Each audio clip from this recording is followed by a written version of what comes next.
జైల్లో ఎలా నిద్ర పట్టేది? ఎందుకంటే ఇద్దరు పిల్లలు కానీ, ఇద్దరు కూతుర్లు, కుటుంబం మొత్తం కూడా పూర్తిగా మీకు తెలుసు. మొత్తం కూడా చెర్లపల్లి జైల్లో ఉన్నప్పుడు ఎలా అనిపించేది మీకంతా?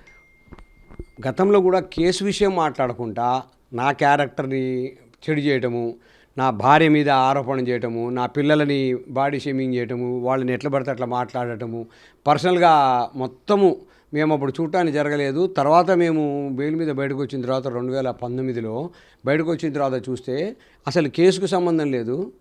అనవసరంగా మమ్మల్ని పర్సనల్గా ఉన్న విషయాలు, కేసుకు సంబంధం లేని విషయాలు చెప్పి చాలా మమ్మల్ని డ్యామేజ్ చేసింది.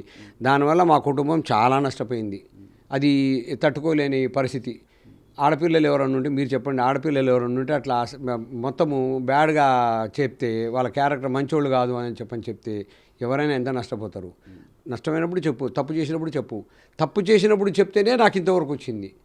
బిగ్ టీవీ ద్వారా తెలుగు రాష్ట్ర ప్రజలకు ఏం చెప్తారు? ఎందుకంటే అంతా కూడా అమృత వర్షన్ వినడం జరిగింది. అప్పుడు అంతా కూడా జరిగినటువంటి తీరు ప్రతిదీ ఆమెది గమనించారు, చూశారు. కానీ శ్రవణ్ ఏం చెప్పదలుచుకున్నారు అమృత గురించి?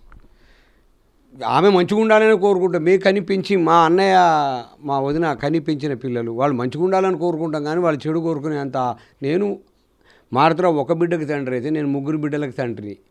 నా 3 పిల్లలు ఎట్లుంటారో వాళ్ళు కూడా అట్లా ఉండాలని కోరుకునేవాడిని తప్ప నేను ఒక ఫాదర్గా, ఒక తండ్రిగా నేను చెడు కోరేవాడిని కాదు. నాకు అవసరం కూడా లేదు.